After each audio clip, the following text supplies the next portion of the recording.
بسم الله الرحمن الرحيم وإذا قيل لهم لا تفسدوا في الأرض قالوا إنما نحن مصلحون ألا إنهم هم المفسدون ولكن لا يشعرون وإذا قيل لهم آمنوا كما آمن الناس قالوا أنؤمن كما آمن السفهاء ألا إنهم هم السفهاء ولكن لا يعلمون وإذا لقوا الذين آمنوا قالوا آمنا وإذا خلوا إلى شياطينهم قالوا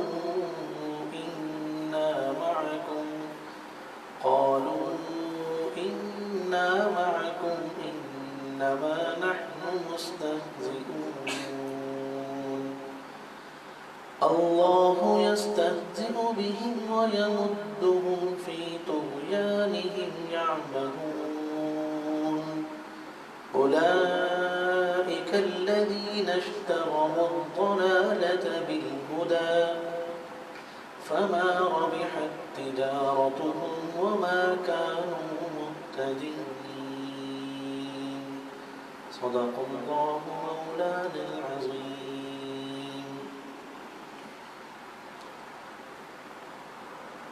اور جب انہیں کہا جاتا ہے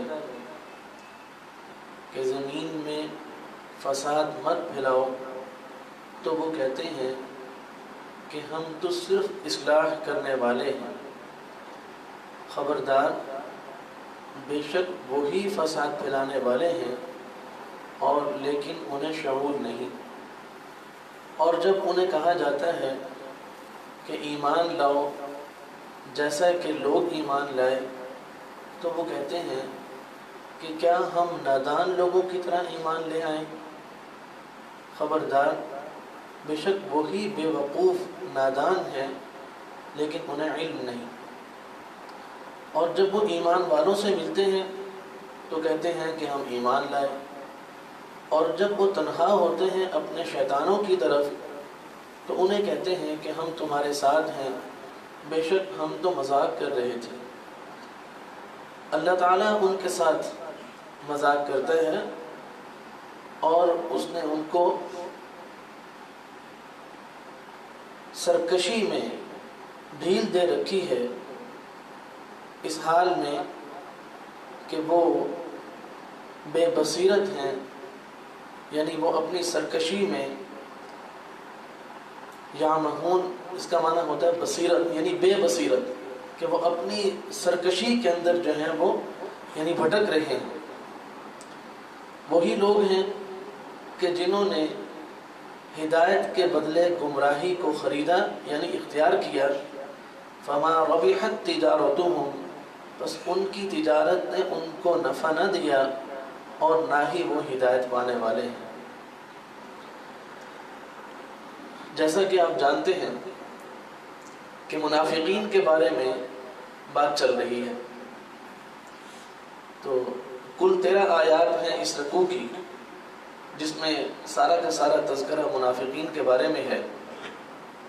تو ایک حصہ ہم نے گزشتہ سبق میں پڑھا تھا اور ایک حصہ اس کا ہم آج پڑھیں گے اور ایک انشاءاللہ العزیز کل پڑھیں گے.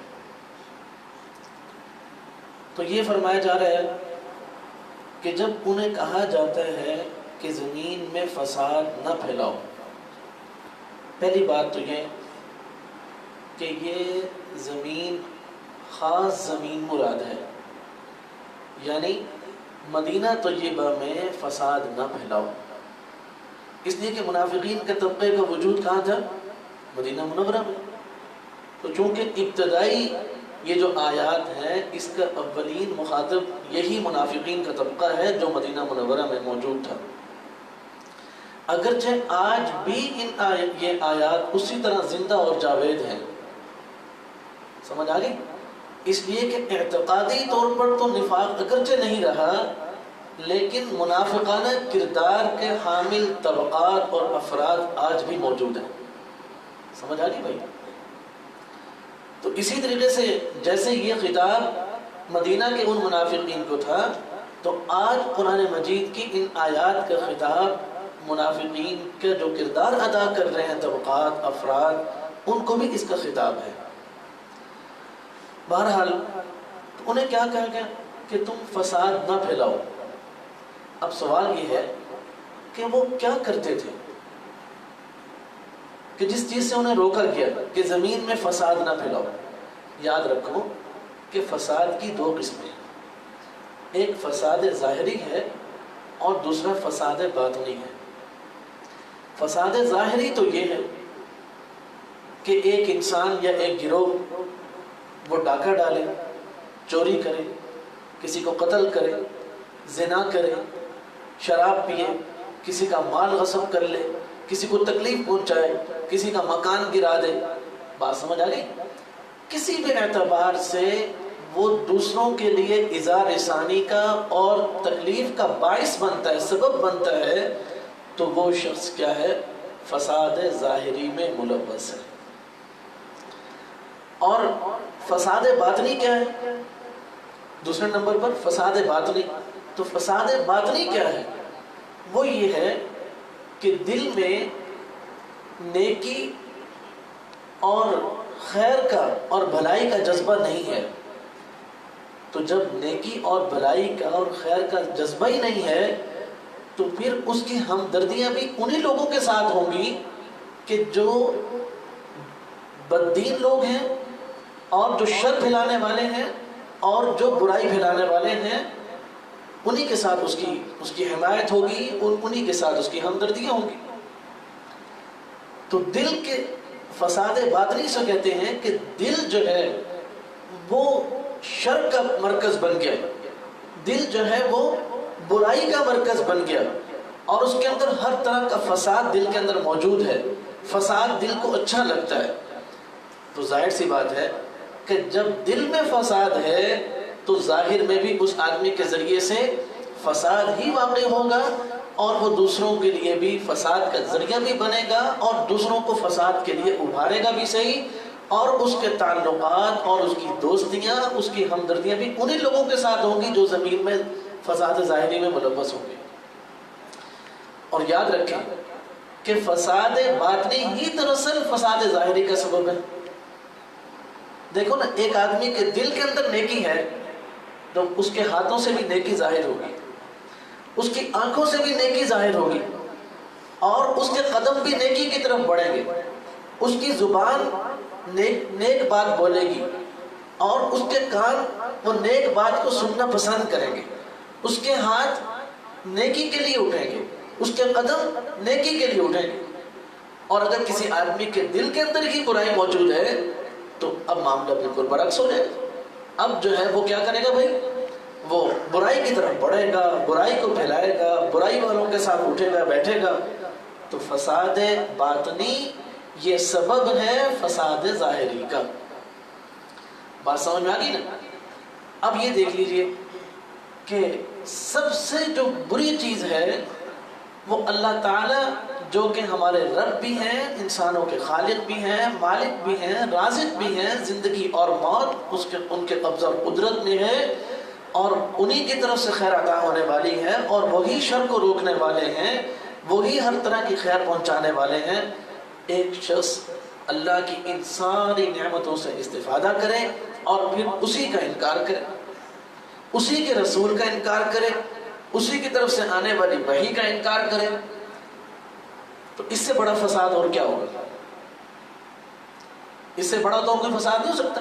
تو ان منافقین نے یہی کیا کہ انہوں نے زبان سے کلمہ پڑھا، لیکن دل کے اندر انہوں نے برائی رکھی اور ساتھ دیا برائی چاہنے والوں کا۔ مسلمان رسول اللہ صلی اللہ علیہ وسلم اور آپ کی جماعت یہ بھلائی کا درس دیتے تھے، بھلائی کو عام کرتے تھے، جبکہ ان کے مقابلے میں کفار وہ برائی کا درس دیتے تھے، شر کا درس دیتے تھے۔ تو اب ان منافقین نے اپنے دل کے اندر اپنا تعلق کن کے ساتھ رکھا؟ ان کفار کے ساتھ۔ مخالفت کس کی؟ قلبی طور پر مخالفت کس کی؟ رسول اللہ صلی اللہ علیہ وسلم کی اور آپ کی جماعت صحابہ کی۔ تو یہ ہے وہ فساد۔ اب یہ کیا کرتے تھے کہ اپنے دل کے اندر جو خواہشات نفسانی ہے، مفاد پرستی ہے، جیسا کہ پچھلے سبق میں نے عرض کیا، اس کی وجہ سے انہوں نے یہ نفاق اختیار کیا تھا۔ اب اس کے ساتھ ساتھ یہ ایک کام اور کرتے ہیں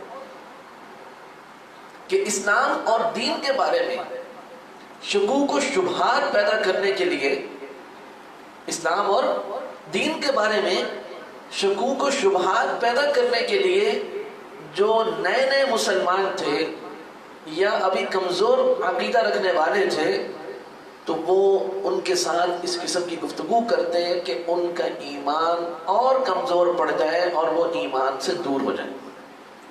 آپ صلی اللہ علیہ وسلم کے بارے میں، آپ علیہ السلام کے اوپر نازل ہونے والی وحی کے بارے میں، آپ پر اترنے والے احکامات کے بارے میں وہ اس قسم کی گفتگو کرتے ہیں کہ لوگوں کے اندر شکوک و شبہات جنم لیتے تھے۔ اور یاد رکھیں کہ یہ جو منافقانہ کردار ہے اسلام کے بارے میں، کہ نام لینا ہے اسلام کا،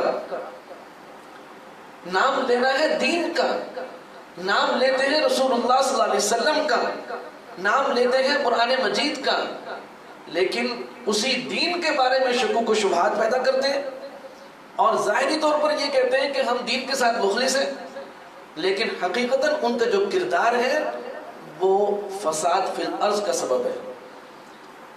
ٹھیک ہے، آج مدینہ منورہ کے وہ منافقین نہیں رہے، آواز ذرا صاف کریں، غلط پکڑی، شروع میں ٹھیک تھی آواز، کہ مدینہ منورہ میں جو منافقین تھے ان کا یہی کردار تھا۔ آج بھی یہ کردار موجود ہے کہ لوگ نام لیتے ہیں دین کا، اسلام کا، اور کتاب اللہ کی تعلیمات کے اوپر عمل کرنے کے حوالے سے، اس کو سمجھنے کے حوالے سے، لیکن آپ یہ بات یاد رکھیں کہ یہی ایسے لوگ موجود ہیں کہ جو اسلام کے بارے میں شکوک و شبہات بھی پیدا کرتے ہیں۔ مثال کے طور پر یہی بات کہہ دینا کیا کم ہے کہ جی یہ فقہ کہاں سے مرتب ہو گئی، یا کوئی یہ کہے جی حدیث کیسے مرتب ہو گئی، ہمیں تو اللہ کی کتاب ہی کافی ہے، یا کوئی یہ کہے جی ہم فرشتوں کو نہیں مانتے، یا کوئی یہ کہے جی ہم جو ہے وہ اسلام کی فلاں چیز کو مانتے ہیں اور فلاں کو ہم نہیں مانتے، نام لیتے ہیں اسلام کا۔ آج آپ اپنے معاشرے کے اندر دیکھ لیجئے، مسلمانوں کے اندر جو فتنے پیدا ہوئے، جو فرقہ واریت پیدا ہوئی، وہ یہی ہے کہ نام سب کے سب اسلام کا لیتے ہیں، مسلمان بھی ہیں، لیکن اسلام میں شکوک و شبہات پیدا کرنا یہ مسلمان کا کردار نہیں ہے، یہ منافقوں کا کردار رہا ہے مدینہ منورہ کے اندر۔ آج منافقوں کا وہ کردار وہ ہر جگہ پر پایا جاتا ہے۔ سمجھ آ گئی بھائی؟ اس لیے اس منافقانہ کردار سے بچنا بھی بہت ضروری ہے، جیسے نفاق اعتقادی سے بچنا ضروری ہے، اسی طرح منافقانہ کردار سے بچنا بھی بہت ضروری ہے۔ تو وہ جواب میں کیا کہتے تھے؟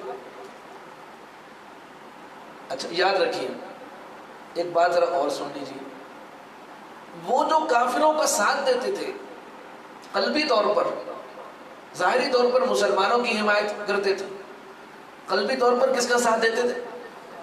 ان کا مقصد کیا تھا؟ یہ بات ذرا ذہن میں رکھیں۔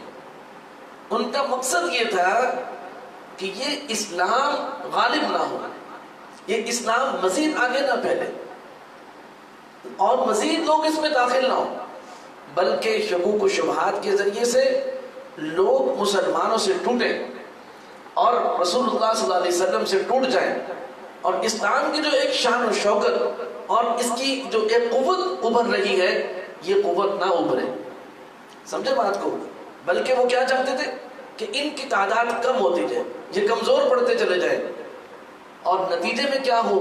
اصل تو نتیجہ ہوتا ہے کہ نتیجے کے اندر یہ ہو کہ جس طریقے سے ہم پہلے کفار آپس میں شیر و شکر رہتے تھے، اسی طریقے سے آج ہم پھر شیر و شکر ہو جائیں، اور یہ جو ایک نیا دین رسول اللہ صلی اللہ علیہ وسلم اور آپ کے صحابہ اکرام لے کر آگے بڑھ رہے ہیں، یہ بالکل دیوار کے ساتھ لگ جائے اور پہلے والی صورتحال دوبارہ پیدا ہو جائے.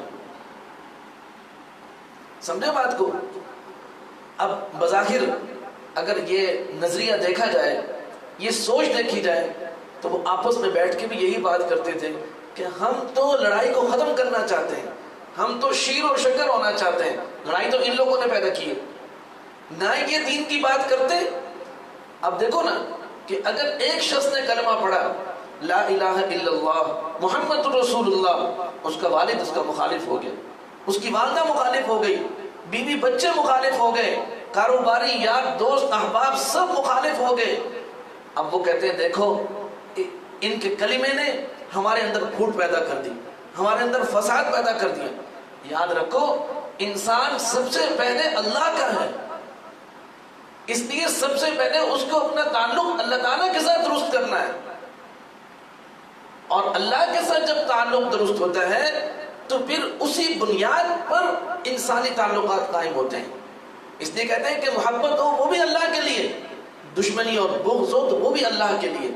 جو اللہ کا ہے ہم اس کے ہیں وہ ہمارا ہے، جو اللہ کا نہیں ہے ہم اس کے نہیں ہیں وہ ہمارا نہیں. بات سمجھ آ گئی؟ تو یہ کہتے ہیں کہ کلمہ بنیاد بن رہا ہے فساد کا اور پھوٹ کا اور لڑائی کا.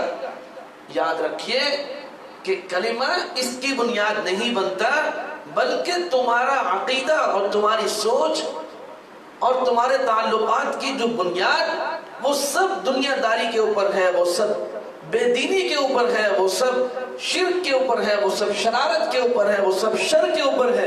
ہم کہتے ہیں کہ ان بنیادوں کو تبدیل کیا جائے. بات سمجھ آ گئی بھائی؟ ہاں جی.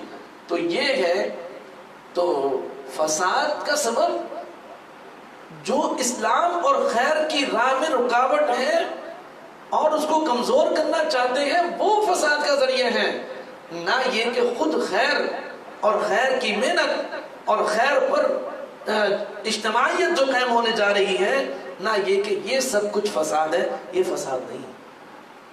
سمجھے بات کو؟ تو اذا قیل لهم لا تفسدوا فی الارض، کہ وہ کہتے ہیں جب انہیں کہا گیا کہ زمین میں فساد مت پھیلاؤ، یعنی یہ منافقانہ کردار ادا مت کرو، شکوک و شبہات کو پیدا نہ کرو اور لوگوں کو اسلام سے دور مت کرو، تو وہ کیا کہتے ہیں کہ ہم تو صرف اصلاح ہی کرنے والے. آپ کو پتا ہے کہ انما کلمہ حسر ہے، کہ ہم تو ہمارا جو نقطہ نظر ہے، ہمارا جو تحریک ہے، جو ہمارا منشور ہے جناب، وہ تو اصلاحی نقطہ نظر ہے، ہم تو اصلاح چاہتے ہیں. تو یاد رکھو اصلاح کے نام پر ہمیشہ شر پھیلایا گیا.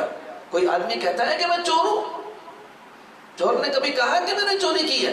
نہیں، سوال ہی پیدا نہیں ہوتا. وہ نام لیتے ہیں اصلاح کا، نام لیتے ہیں خیر کا، لیکن اس کے ذریعے سے پھیلاتے ہیں فساد اور شر. تو اللہ تعالیٰ نے جواب میں کیا کہا؟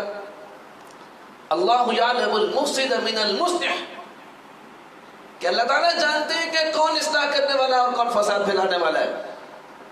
ایک تحریک وہ ہے کہ جو رسول اللہ صلی اللہ علیہ وسلم نے اٹھائی اور آپ کے ساتھی آپ کے ساتھ ملتے گئے، اور آج یہ ایک اجتماعی تحریک کے طور پر ابھر کر سامنے آئی ہے.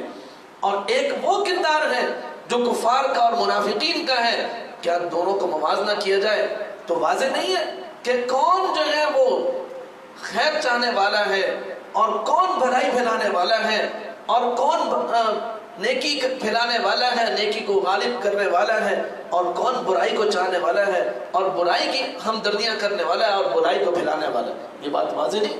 اللہ تعالیٰ کہتے ہیں میں جانتا ہوں. یاد رکھیے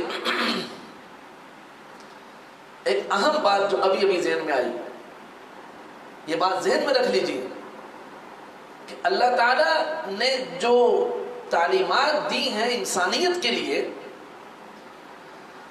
ان تعلیمات میں انسان کا اتنا زبردست فائدہ ہے کہ جو دنیا اور آخرت دونوں کو گھیرے ہوئے. اس کے علاوہ، اس دین کے علاوہ، اللہ تعالیٰ کی تعلیمات کے علاوہ دنیا میں جتنے بھی لوگ کوئی نقطہ نظر پیش کرتے ہیں، کوئی منشور پیش کرتے ہیں، کوئی دستور پیش کرتے ہیں، تو ان کا دائرہ کار وہ دنیا ہی ہوتا ہے، ان کا دائرہ کار دنیا ہی ہوتا ہے۔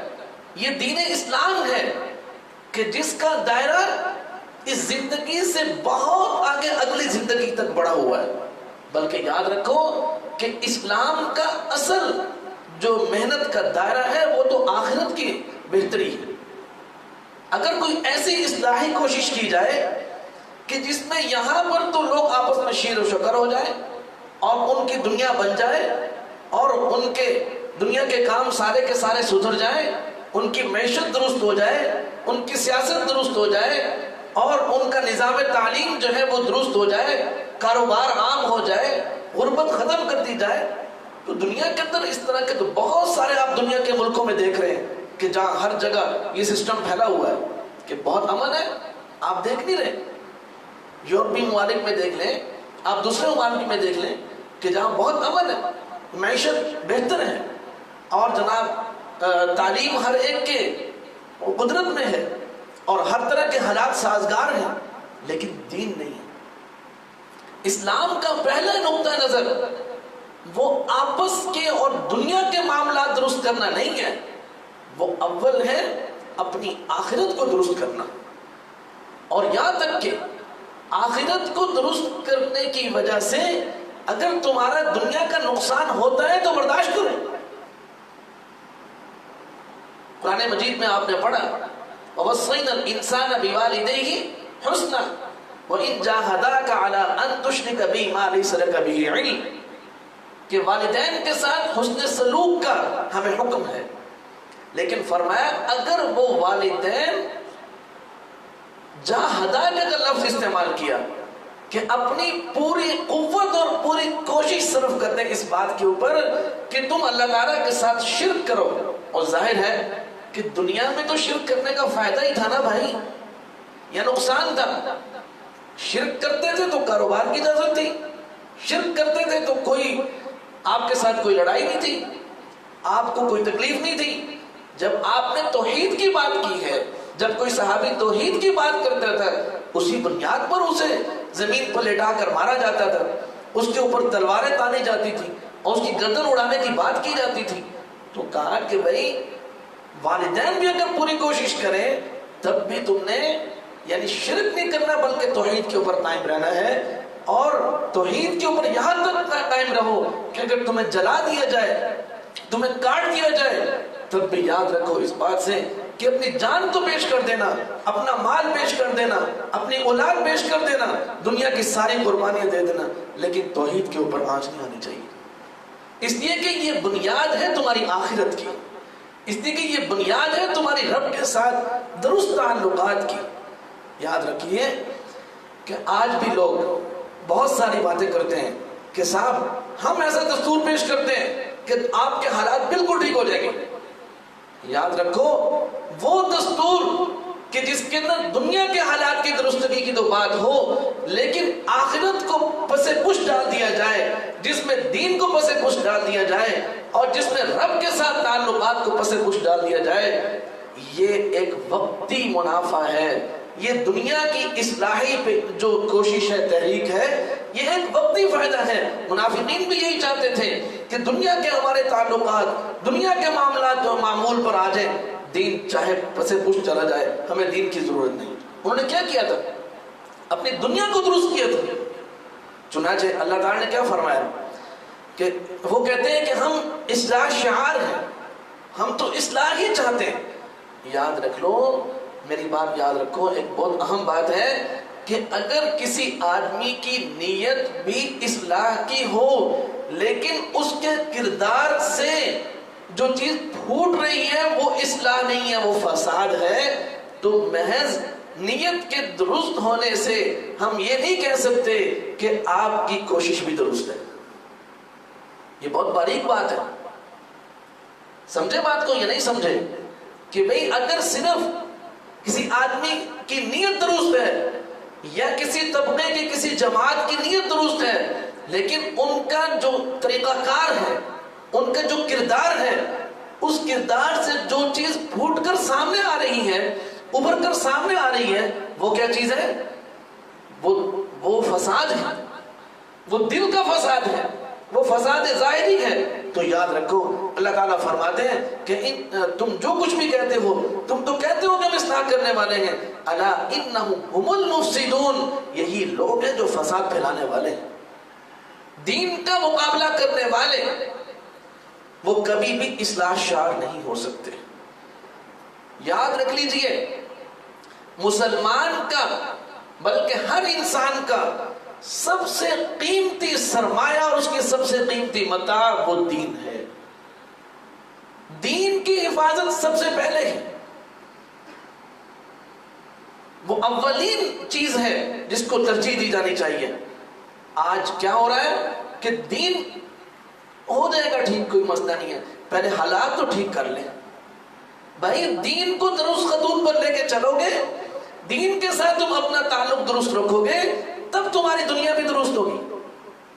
کفار کے ساتھ اللہ تعالیٰ کا معاملہ مختلف ہے، ان کے لیے دنیا ہی سب کچھ ہے، تو اللہ تعالیٰ ان کے ساتھ یہ معاملہ فرماتے ہیں کہ ان کی دنیا کے معاملے میں وہ جتنی بھی کوشش کرتے ہیں ان کے حالات درست ہوتے ہیں، لیکن مسلمان کے دنیا کے حالات بھی تب درست ہوں گے جب یہ دین کو ترجیح دے گا۔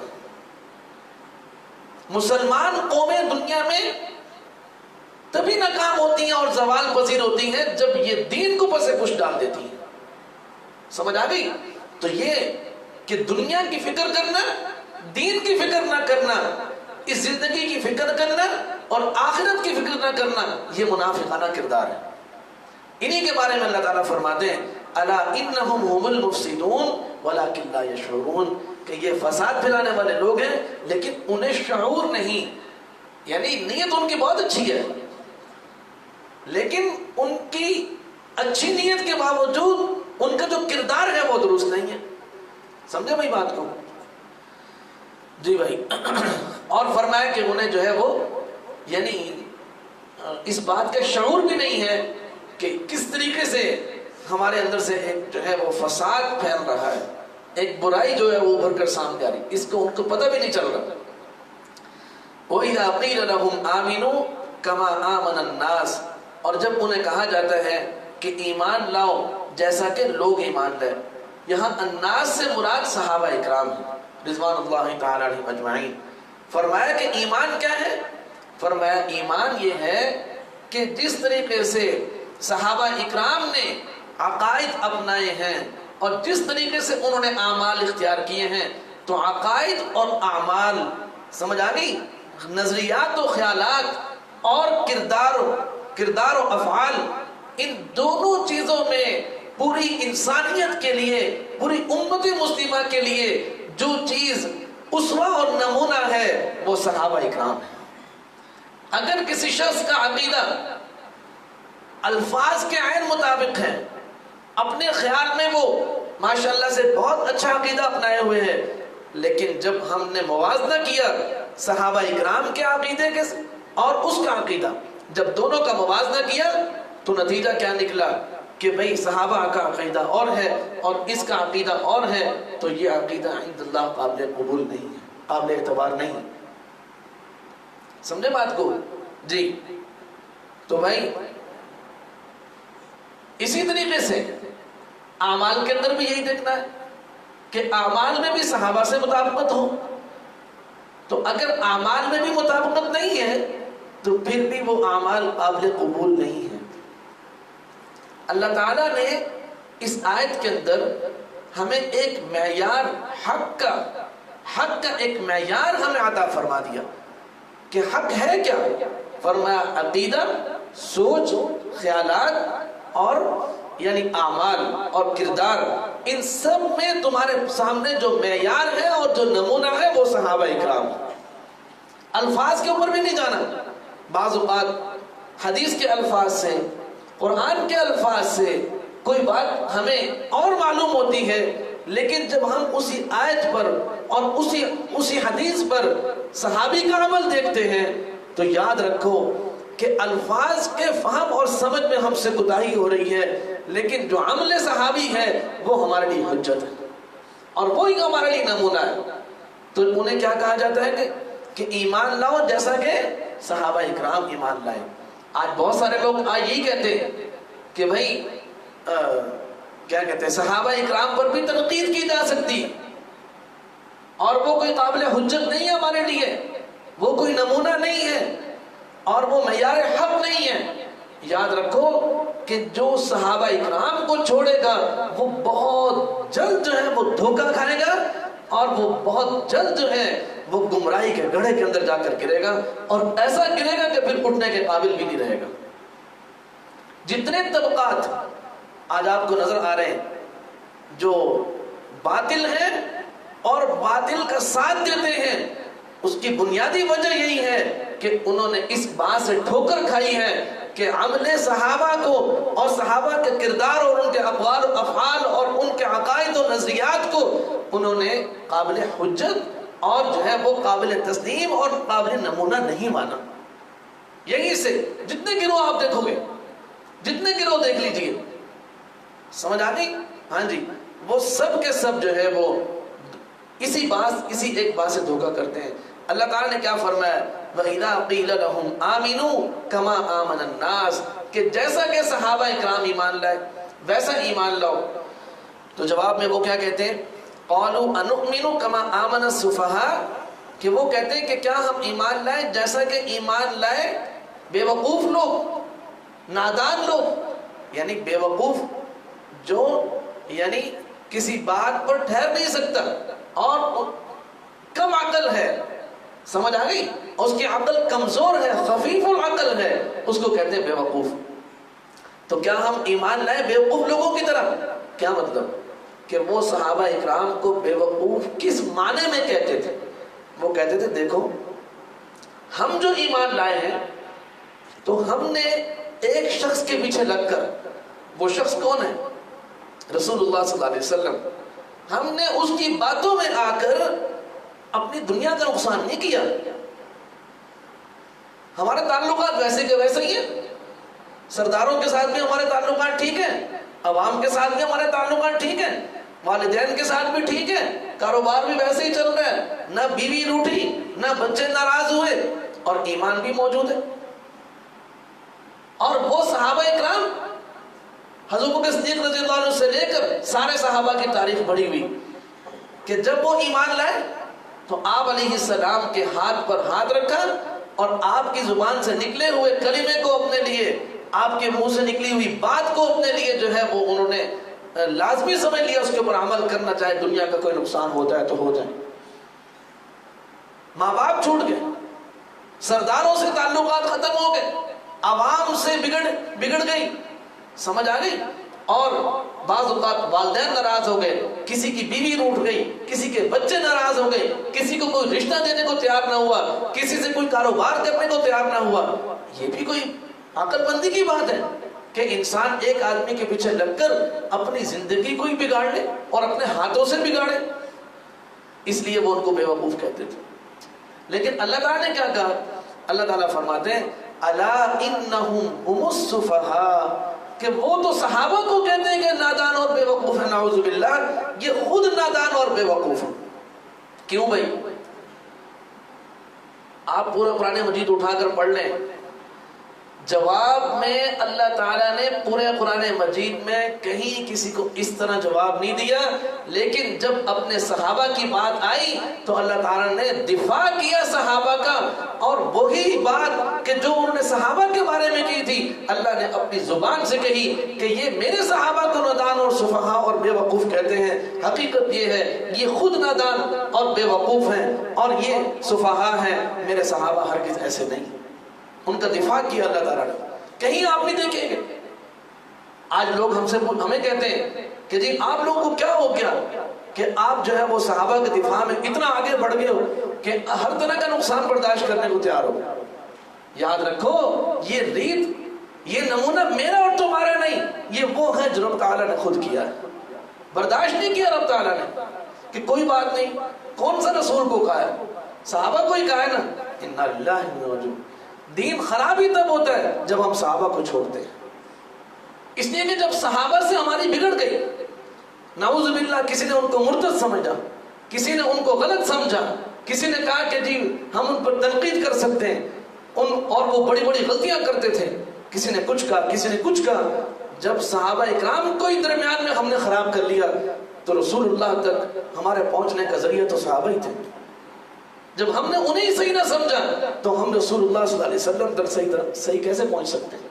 پہنچ سکتے ہیں بھائی؟ نہیں پہنچ سکتے۔ تو یہ بات یاد رکھ لیجئے کہ اللہ تعالیٰ نے کیا کہا کہ یہی لوگ کیا ہے؟ سفہا ہے۔ کیوں فرمایا؟ لیکن فرمایا نادانی میں اتنا آگے بڑھ گئے کہ اپنی نادانی کا بھی علم نہیں رکھتے۔ اللہ تعالیٰ نے انہیں بیوقوف کیوں کہا؟ یاد رکھو، ایک آدمی کو مثال کے طور پر ایک تولہ سونا یہاں رکھ دیا جائے، ایک تولہ سونا، ایک مثال دے رہا ہوں، ویسے سونے کی مثال دینے نہیں چاہیے۔ ایک آدمی کے سامنے ایک کوئلہ رکھ دی جائے، کوئلہ اتنا سا، سمجھ آ گئی؟ اور ادھر جو ہے وہ سونا رکھ دیا جائے اور اسے کہا جائے کہ بھئی اس میں سے آپ کو اختیار ہے، آپ جو چاہے اٹھا لیں۔ اب اگر وہ آدمی کوئلے کو اٹھا لیتا ہے تو وہ نادان ہے یا عقل مند ہے؟ بتاؤ بھائی، نادان ہے، بے وقوف ہے۔ اور جس نے سونے کو اٹھا لیا وہ کیا ہے؟ عقل مند ہے۔ یاد رکھنی اس بات کو، اس لیے کہ کوئلہ تو وہ اس کے کسی کام کا نہیں، یا آپ کوئلہ ایک نہ ایک دن ختم ہو جائے گا اور بہت جلد ختم ہو جائے گا، اور سونا تو ہمیشہ کام آئے گا اس کے۔ یا آپ برف کی مثال لے لیں کہ ایک آدمی کو برف دے دی جائے اور ادھر سونا رکھ دیا جائے، اب وہ جو برف کو اٹھائے گا تو برف تو پگھل جائے گی، آہستہ آہستہ ختم ہو جائے گی، اور سونا وہ ختم نہیں ہوگا، وہ ہمیشہ دنیا میں اس کی اولاد کے یہ سلسلہ آگے بڑھتا جائے گا اور ان کے کام آئے گا۔ یاد رکھ لو کہ دنیا کی مثال ایسی ہی ہے جیسے کوئلے کی میں نے مثال دی یا برف کی مثال دی، کہ جو آدمی اس کو اختیار کرتا ہے، کتنی خوبصورت ہوتی برف، چمک رہی ہوتی ہے، لیکن کیا ہوگا کہ جیسے یہ ختم ہوگی اس کی خوبصورتی بھی ختم، اس سے جو منفعت حاصل ہونی ہوتی وہ بھی ختم، سب کچھ ختم ہو جائے گا، اور سونا وہ ہمیشہ کام آئے گا۔ تو اللہ تعالیٰ فرماتے ہیں کہ دنیا کے تعلقات کو درست رکھنے کی خاطر، دنیا کے مفاد کی بقا کی خاطر اور اپنی حرص اور دنیاوی لالچ کو پورا کرنے کی خاطر، اپنے مفاد کو پورا کرنے کی خاطر جو آدمی آخرت کو چھوڑ کر دنیا کو ترجیح دیتا ہے تو یہ احمق ہے یا یہ سمجھدار آدمی عقل مند ہے؟ صحابہ اکرام نے دنیا کے لیے، یعنی دنیا میں دین کے غلبے کے لیے تو کوشش کی۔ آج بہت سارے لوگ کہتے ہیں جی کہ دنیا کی بھی تو آخر فکر کرنی، بھائی دنیا کی فکر یوں نہیں کرنی کہ آخرت کو بلا دیا جائے، آخرت کو چھوڑ کر دیکھو بھائی انسان کو مال کتنا عزیز ہے، لیکن جب اسی مال کا تقابل ہو جائے صحت کے ساتھ تو انسان اپنی صحت بچاتا ہے یا مال بچاتا ہے؟ صحت بچاتا ہے۔ تو اسی طریقے سے جب مقابلہ ہو جائے گا دنیا کے مفاد کا اور دین کا تو ہم دین بچائیں گے، دنیا کا مفاد نہیں بچائیں گے، اس کو ہم قربان کریں گے۔ حتیٰ کہ صحابہ اکرام کا نمونہ ہمارے سامنے ہے کہ انہوں نے اپنی جانوں کے نذرانے پیش کر دیے لیکن دین پر آنچ نہیں آنے دی۔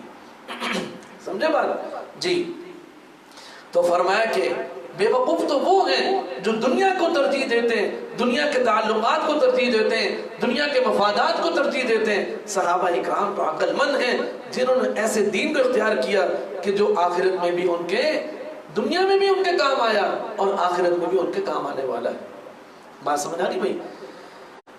وَإِذَا لَقُوا الَّذِينَ آمَنُوا قَالُوا آمَنَّا، اور جب وہ ملتے ہیں کس سے؟ ایمان والوں سے، تو کہتے ہیں کہ ہم ایمان لائے۔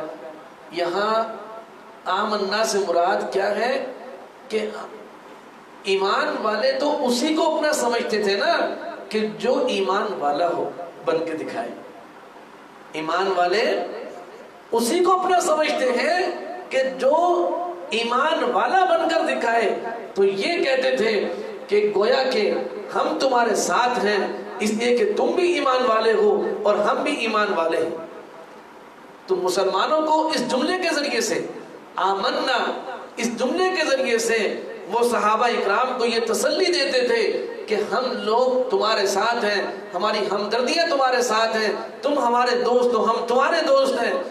اور جب وہ ملتے تھے، تنہا ہوتے تھے کہ ان کے پاس وَإِذَا خَلَوْا إِلَىٰ شَيَاطِينِهِمْ، شیاطین شیطان کی جمع ہے۔ اس کا معنی کیا ہے؟ اس کا معنی یہ ہے کہ یہ شاط یشیط سے نکلا ہے۔ اس کا معنی یہ ہے کہ وہ شخص کہ جس کے مزاج میں شیطنت ہو، شر انگیزی ہو، جس کے مزاج کے اندر بدمزاجی ہو، اشتعال پھیلانا ہو، اور یہ مزاج، یہ اوصاف یہ کسی انسان کے اندر پائے جائیں یا کسی جن کے اندر پائے جائیں تو یہ شیطان ہی کہلائے گا۔ شیاطین الجن والانس، ان اوصاف کا حامل اگر کوئی انسان ہے تو اللہ کی نظروں میں وہ شیطان ہے۔ ان اوصاف کا حامل اگر کوئی جنات میں سے ہے تو وہ اللہ کی نظروں میں کیا ہے؟ شیطان ہے۔ سمجھ آگے بھائی؟ وَإِذَا خَلَوْا إِلَىٰ شَيَاطِينِهِمْ، اور جب وہ اپنے شیاطین، یعنی اس سے مراد کفار کے سردار ہیں۔ اس لیے کہ شیطان کا کام کیا ہوتا ہے؟ خود تو گمراہ ہوتا ہے، دوسرے کو بھی گمراہ کرتا ہے۔ تو یہ جو ان کے بڑے ہیں، ان کے سردار ہیں کفار کے، یہ خود بھی گمراہ ہیں اور دوسروں کو بھی کیا کرتے ہیں؟ گمراہ کرتے ہیں۔ تو ان کی طرف اشارہ کیا کہ جب وہ ان کی طرف جدا ہوتے ہیں تو ان کو اپنی ہمدردیاں دکھاتے ہیں۔ کیا کہتے ہیں؟ قالوا انا معکم، وہ کہتے ہیں کہ ہم تمہارے ساتھ ہیں۔ یہاں یہ نہیں کہا کہ ہم کافر ہیں، یہاں یہ کہ بس تم بھی کافر ہو اور ہم بھی تمہارے ساتھ ہیں۔ انا معکم، اور رسول اللہ صلی اللہ علیہ وسلم نے منع فرمایا، آپ نے فرمایا لا تکونوا امعا، کہ تم جو ہے وہ امعا نہ بنو۔ امعا کا کیا مطلب؟ یعنی امعا کا مطلب یہ ہے کہ تم جو ہے وہ یہ کہنے والے نہ بنو کہ ہم جو بھی حالات ہو جائے ہم تمہارے ساتھ ہیں۔ یہ جو نقطہ نظر ہے کہ انسان جو ہے بجائے اس کے کہ وہ یہ دیکھے کہ حق کہاں کھڑا ہے اور باطل کہاں کھڑا ہے، انسان کو حق پر ہونا چاہیے اور ہر طرح کے حالات میں حق کا ساتھ دینا چاہیے۔ یہ نہیں کہ اگر لوگ حق پر ہیں تو ہم حق والوں کے ساتھ ہیں، اور اگر لوگوں نے حق کو چھوڑ دیا تو ہم بھی حق کو چھوڑ دیں۔ نہیں سمجھے بات کو؟ ہاں بھائی، اگر لوگ حق کو مان لیں تب بھی لوگوں کے ساتھ، تب اچھی بات ہے، ہم بھی ان کے ساتھ ہیں۔ لیکن اگر وہ نہ مانے، حق کے اوپر لوگ نہ آئیں، تو انبیاء علیہ السلام کا جو اسوہ ہے وہ یہ ہے کہ ہم پھر ان لوگوں کی مخالفت کریں گے اور اسی مخالفت پر اپنی زندگی گزار دیں گے، اس لیے کہ ہم اللہ تعالیٰ کی فہرست میں اپنا نام ان لوگوں میں نہیں لکھوانا چاہتے کہ جنہوں نے زندگی منافقانہ طور پر گزاری ہو، کہ جدھر حالات کا رخ ہوا ادھر ہی ہو گئے۔ یہ کوئی زندگی نہیں، اصل زندگی یہ ہے کہ حالات کا رخ جیسا کیسا بھی ہو، انسان ہمیشہ اپنے دین کے ساتھ رہے اور حق کے ساتھ رہے۔ لوگ کوشش کرے آدمی کہ لوگ بھی جو ہیں وہ حق کو قبول کرنے والے اور اس کو ترجیح دینے والے بن جائیں، لیکن اگر نہ بنے تو اس کا مطلب یہ نہیں کہ یہ خود بھی ان کے ساتھ ہو جائے۔ بات سمجھ آ گئی؟ ہاں، جس کو کہتے ہیں ہم زمانہ ساز لوگ ہیں، زمانہ ساز، بہت لوگ کہتے ہیں جی زمانے کے ساتھ چل رہا ہے، جی زمانے کے ساتھ بھی تو چلنا پڑتا ہے۔ ارے بھائی، اس کا کیا مطلب ہے کہ زمانے کے ساتھ چلنا پڑتا ہے؟ اگر لوگ حق پر آ جائیں تو ٹھیک، نہیں آئے تو ہم ان کے پیچھے چل پڑے، ایسا کیسے ہو سکتا ہے؟ اس طرح نہیں چلنا پڑتا۔ سمجھ آ گئی؟ ہاں بھائی، عجیب عجیب لوگ باتیں کرتے ہیں۔ تو ہمیشہ اپنے دین کو، رسول اللہ صلی اللہ علیہ وسلم کی سنت کو، یہ اسی کو اپنے لیے نمونہ بنانا ہے، انبیاء علیہ السلام کے کردار کو، اسی چیز کو اپنے لیے نمونہ بنانا ہے، نہ یہ کہ لوگوں کے پیچھے چلنا ہے۔ یہ ہے دین۔ تو فرمایا کہ وہ منافق یہ کہتے تھے انا معکم، کہ ہم تمہارے ساتھ ہیں۔ کیا مطلب؟ فوراً ان کا سوال کہ وہ جو ادھر کہہ کے آئے ہو آمنا، اس کا پھر کیا جواب ہے؟ ادھر جو کہہ کر آئے ہو آمنا، تو اس کا پھر کیا جواب ہے؟ تو اس کا جواب نقل کر دیا کہ پریشان ہونے کی کوئی بات نہیں، انما نحن مستہزئون، ہم تو ان کے ساتھ کھیل کر رہے تھے، مذاق کر رہے تھے۔ وہ اس بات پر خوش ہو جاتے ہیں اور چپ کر کے مان لیتے ہیں کہ ٹھیک ہے ہم تمہارا ایمان مان لیتے ہیں، اس لیے کہ اللہ تعالیٰ کا حکم یہ تھا کہ ان لوگوں کو کچھ کہنا نہیں، ان کو اپنی مجلسوں سے اٹھانا نہیں، ان کے ساتھ سخت معاملات نہیں کرنے۔ یہ نہیں کہ صحابہ کو پتہ نہیں چلتا تھا، یہ رسول اللہ نعوذ باللہ جو ہے ان کی عقل کام نہیں کرتی تھی کہ ان کو پتہ نہیں چلتا تھا کہ یہ لوگ کیا ہیں، ہم سے جھوٹ بول رہے ہیں اور ہمیں بیوقوف بنانا چاہتے ہیں۔ حقیقت میں یہ لوگ منافقانہ کردار ادا کر رہے ہیں، پتہ تھا، لیکن اللہ کی طرف سے ان کو کچھ کہنے کی اجازت بھی نہیں تھی۔ تو وہ کہتے انما نحن مستہزئون، ہم تو ان کے ساتھ کیا کر رہے ہیں جی، مذاق اڑا رہے ہیں۔ اس کے جواب پہ اللہ تعالیٰ نے کیا فرمایا، اللہ یستہزئ بہم، اللہ ان کے ساتھ کھیل کر رہا ہے۔ کیا مطلب کھیل کر رہا ہے؟ اللہ کی طرف جب اس بات کی نسبت ہوگی، یعنی جیسے وہ کہتے ہیں کہ ہم نے مسلمانوں کے ساتھ جو ہے وہ ان کو پتہ نہیں چلنے دیا ہے، اوپر سے ان کو کہہ دیا اور وہ مان بھی گئے۔ اللہ فرماتے ہیں ہم نے بھی ان کے ساتھ یہی کیا کہ ان کو پتہ نہیں چلنے دیا اور ان کو جو ہے وَيَمُدُّهُمْ فِي طُغْيَانِهِمْ، ان کو ان کی سرکشی کے اندر ہم نے ڈھیل دے دی۔ سمجھ آ گئی؟ بظاہر کیا حالات نظر آتے ہیں؟ یاد رکھو، منافقانہ کردار سے بعض اوقات دنیا کے حالات بہت اچھے ہو جاتے ہیں، ہوئے کہ نہیں؟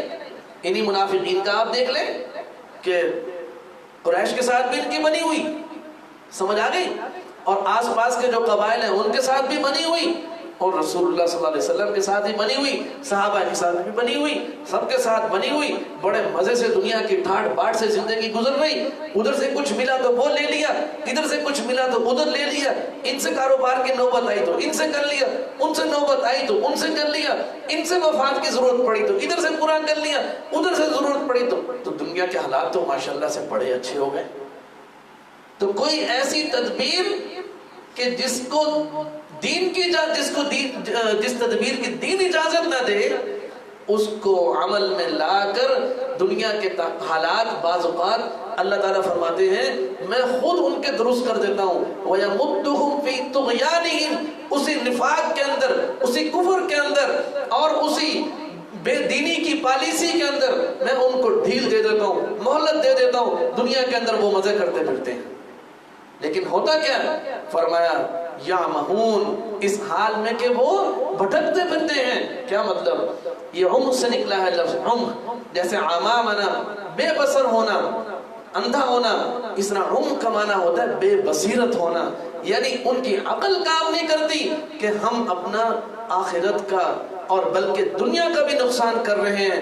یہ ایک نہ ایک دن منافقت ہماری کھل جائے گی، اوپن ہو جائے گی، لوگوں کو پتہ چل جائے گا، اور پھر یہ سارے حالات جو اب ہم فائدہ اٹھا رہے ہیں یہ سب وقتی ہے، پھر ہمیں جو جن حالات کا سامنا ہوگا وہ اس سے زیادہ بھیانک ہوں گے۔ بات سمجھ آ گئی؟ ہاں جی۔ تو بہت سارے لوگ کہتے ہیں کہ جی صاحب ہمارا کام تو اس طریقے سے درست ہو گیا۔ یاد رکھو یہ اللہ تعالیٰ کی طرف سے ڈھیل ہوتی ہے۔ بے دینی کو اختیار کرنے سے اگر دنیا کے حالات درست ہوں تو یہ اللہ کی طرف سے ایک ڈھیل ہے، اور یہ بڑی خطرناک چیز ہے۔ بہت سارے لوگ کہتے ہیں صاحب ہم نے سود کا کاروبار کیا، آپ کہتے ہیں جی سود کے کاروبار کرنے والے کے لیے اللہ کی جنگ ہے۔ ماشاءاللہ ہمارے حالات تو بہت اچھے ہو گئے، اللہ نے تمہیں سود کے لیے قبول کر لیا، لگا دیا اس کے اندر تاکہ تم پکے جہنمی بن کر وہاں پہنچو۔ یہ کوئی آسان کھیل نہیں ہے، یہ کوئی تماشا نہیں ہے دین کو چھوڑنا۔ سمجھ آ گئی بھائی؟ ہاں جی۔ تو بے دینی وقتی دنیاوی نفع اس سے حاصل ہو سکتا ہے، لیکن دائمی اور اخروی نفع اس سے کبھی بھی حاصل نہیں ہو سکتا۔ بالآخر اس کا انجام اور اس کا نتیجہ بھیانک ہی ہوگا۔ سمجھ آ گئی بھائی؟ اور اللہ تعالیٰ کیا فرماتے ہیں؟ اولئک الذین اشتروا الضلالۃ بالہدی، کہ یہی ہے وہ لوگ کہ جنہوں نے ہدایت کے بدلے میں گمراہی کو خریدا۔ ظاہر سی بات ہے کہ یہ کوئی عام کاروبار کی چیز تو ہے نہیں، گمراہی اور ہدایت کہ اس کی کوئی خرید و فروخت ہو۔ یہاں جو ہے اشتراک کا معنی اختیار ہوگا کہ انہوں نے ہدایت کے بدلے میں، ہدایت کے جگہ پر انہوں نے گمراہی کو اختیار کیا۔ یہ اختیار کے معنی میں آئے گا۔ اور اللہ تعالیٰ فرماتے ہیں کہ انسان جب اپنا وقت لگاتا ہے، اپنی صلاحیت لگاتا ہے، سرمایہ لگاتا ہے، مقصود اس کا کیا ہوتا ہے؟ منافع، فائدہ مقصود ہوتا ہے یا نقصان مقصود ہوتا ہے؟ فائدہ ہی مقصود ہوتا ہے۔ فرمایا لیکن انہوں نے یہ جو تجارت کی کہ دین کو چھوڑ دیا اور آخرت کو چھوڑ دیا، رسول اللہ صلی اللہ علیہ وسلم کو چھوڑ دیا، صحابہ جیسے ایمان کو چھوڑ دیا، منافقت کو اختیار کیا، کفر کو اختیار کیا، دنیا کو ترجیح دی، مفادات کو ترجیح دی، اللہ تعالیٰ فرماتے ہیں کہ یہ جو ان کی تجارت ہے فما ربحت تجارتہم، یہ ان کو نفع نہیں دینے والی، یہ ان کو نفع نہیں دینے والی، وما کانوا مہتدین، اور نہ یہ ہدایت پانے والے ہیں۔ یاد رکھو ہدایت ہی انسان کی سب سے بڑی متاع ہے، سب کچھ حاصل ہو جائے۔ مجھے ایک بات بتا دیجیے، اب آپ سب سن رہے ہیں، دیکھ رہے ہیں کہ اگر ہمیں یہ کہہ دیا جائے کہ صاحب پوری دنیا آپ کے نام کرتے ہیں، لا الہ الا اللہ کو چھوڑ دو، دین کو چھوڑ دو، محمد رسول اللہ کی غلامی کو چھوڑ دو، توحید کے ساتھ کمپرومائز کر لو، بات سمجھ آ گئی؟ دنیا کے مفاد کو ترجیح دے دو، آخرت کو چھوڑ دو، کیا کوئی تیار ہوگا؟ نہیں ہوگا۔ انسان کا اس سے زیادہ نقصان کوئی ہو ہی نہیں سکتا کہ وہ اپنے دین کو جو ہے وہ کنارے لگا دے اور دنیا کے مفاد کو جو ہے وہ ترجیح دے دے، بات سمجھ آ گئی؟ اسی لیے سب سے جو بنیادی ہماری جو ہے وہ ہماری جو چیز ہے، سب سے قیمتی جو چیز ہے وہ دین ہے۔ اس پر کسی بھی موقع پر، کسی بھی لمحے اس کے اوپر آنچ نہیں آنی چاہیے، اور ہم نے جو محنت کرنی وہ یہی محنت کرنی ہے، سمجھ آ گئی؟ کہ دین کو خود بھی اختیار کرنا ہے اور دین کو ہم نے آگے بھی پہنچانا ہے، لیکن ہمارا مقصود کوئی دنیا نہیں، ہمارا مقصود یاد رکھو اسلام میں اقتدار اور حکومت یہ بھی براہ راست کوئی مقصود چیز نہیں، یہ ایک ذریعہ ہے، یہ ذریعہ ہے کہ تاکہ ہم دین پر اچھے طریقے سے عمل کر سکیں اور دین جو ہے وہ پنپ سکے، دین غالب آ سکے، یہ ایک ذریعہ ہے۔ لیکن حالات سے ہاتھ ملا کر اور جو ہے وہ دنیا کو ترجیح دے کر ہر صورت اسے حاصل کرنا، یہ کوئی ضروری چیز نہیں، بات سمجھ آ گئی بھائی؟ دعا فرمائے کہ اللہ تعالی ہم سب کو صحابہ اکرام جیسا ایمان نصیب فرمائے، ان جیسے عقائد نصیب فرمائے، ان جیسے جو ہے وہ اعمال نصیب فرمائے، اور منافقانہ خیالات، منافقانہ نظریات اور عقائد اور اعمال و کردار، اس سے اللہ تعالی ہماری اور ہماری پوری قوم کی اور پوری امت مسلمہ کی اللہ تعالی اس سے حفاظت فرمائے۔ وآخر دعوانا الحمدللہ رب العالمین، الحمدللہ رب العالمین والعاقبۃ للمتقین والصلاة والسلام علی نبینا ورسولنا محمد وعلى آلہ واصحابہ ومن تبعهم بإحسان إلى يوم الدین۔ ربنا ظلمنا أنفسنا وإن لم تغفر لنا وترحمنا لنكونن من الخاسرين۔ ربنا آتنا في الدنيا حسنة وفي الآخرة حسنة وقنا عذاب النار۔ اللهم إنك عفو كريم تحب العفو فاعف عنا يا كريم۔ اللهم إنا نجعلك في نحورهم ونعوذ بك من شرورهم۔ اللهم إنا نجعلك في نحورهم ونعوذ بك من شرورهم۔ اللهم إنا نجعلك في نحورهم ونعوذ بك من شرورهم۔ اللهم إنا نسألك علما نافعا وعملا صالحا متقبلا ورزقا واسعا حلالا طيبا مباركا فيه وشفاء من كل داء۔ اللهم إنا نسألك العافية ونسألك تمام العافية ونسألك الشكر على العافية ونسألك الغنى عن الناس ولا حول ولا قوة إلا بالله العلي العظيم۔ یا رب العالمین ہم سب کی دنیا اور آخرت دونوں کو درست فرما دے۔ اے اللہ ہم سب کو دین اسلام کے ساتھ سچی وابستگی اور سچا تعلق نصیب فرما۔ اے اللہ ہمارے دلوں کو اپنی محبت سے، اپنی یاد سے، اے اللہ اپنے ذکر سے، اے اللہ اس کو آباد اور شاد فرما دے۔ اے اللہ اس کو آباد اور شاد فرما دے۔ یا رب العالمین تمام بیماروں کو شفاء کاملہ نصیب فرما۔ اے اللہ صحت کاملہ نصیب فرما۔ اے اللہ ہر طرح کے ضعف کو قوت میں تبدیل فرما۔ یا رب العالمین ہم سب کو دین اسلام کے ساتھ سچی وابستگی نصیب فرما۔ اے اللہ ہم سب کو اپنا سچا کھرا تعلق نصیب فرما۔ رسول اللہ صلی اللہ علیہ وسلم کی سچی محبت نصیب فرما۔ آپ علیہ السلام کی سنتوں کے مطابق اپنی زندگیوں کو استوار کرنے کی توفیق عطا فرما۔ یا رب العالمین ہمیں حضرات صحابہ اکرام کو معیار حق بنا کر اے اللہ ان کو نمونہ بنا کر زندگی گزارنے کی توفیق عطا فرما اور ان کے ساتھ کامل محبت نصیب فرما یا رب العالمین یا رب العالمین وطن عزیز پاکستان کی حفاظت فرما اے اللہ ہمیں نیک صالح حکمران نصیب فرما اے اللہ نیکی کا اور اسلام کا بول بالا فرما اے اللہ سود سے یا رب العالمین بے حیائی سے اے اللہ ظلم سے بدامنی سے اے اللہ دہشت گردی سے ہر طرح کے فسادات سے اے اللہ چاہے وہ دین کے اعتبار سے ہوں دنیا کے اعتبار سے ہوں ہر طرح کی برائی سے ہر طرح کے فسادات سے اللہ ہمارے پورے وطن عزیز پاکستان کی حفاظت فرما یا رب العالمین نیک صالح قیادت نصیب فرما یا رب العالمین نیک صالح قیادت نصیب فرما یا اللہ مدارس مساجد علماء طلباء کی حفاظت فرما جو ان کا برا چاہنے والے ہیں اللہ ان کی قوت کو اے اللہ پاش فرما دے ان کی سازشوں کو ناکام بنا دے یا رب العالمین بالخصوص ہمارے جامعہ دارالعلوم رحیمیہ کو ظاہری باطنی تعلیمی تعمیری ہر اعتبار سے بے پناہ ترقیات نصیب فرما اور یا اللہ جو ہمارے معاونین ہیں اللہ ان کے علم میں ان کی عمر میں ان کی صحت میں ان کی جان مال عزت آبرو میں ان کے ایمان میں ان کے دین میں اللہ ہر نعمت میں بے پناہ ترقیات نصیب فرما اے اللہ ہم میں سے ہر ایک کو بار بار حرمین شریفین کی مقبول حاضر نصیب فرما دیجیے یا رب العالمین ہمارے جتنے طلباء عزیز ہیں ان سب کا پڑھنا اور ہمارا پڑھانا اپنی بارگاہ میں قبول فرما ہمارے تمام سامعین کا قرآن مجید کا سننا قبول فرما یا رب العالمین ہم سب کے شیخ و مربی حضرت قاری صاحب دامت برکاتہ ان کے علم میں ان کی عمر میں ان کے ایمان جان مال عزت آبرو میں بے پناہ اے اللہ برکت نصیب فرما دیجیے اللهم إنا نسألك من خير ما سألك منه نبيك وحبيبك سيدنا مولانا محمد صلى الله عليه وسلم ونعوذ بك من شر ما استعاذ منه نبيك وحبيبك سيدنا مولانا محمد صلى الله عليه وسلم وأنت المستعان وعليك البلاغ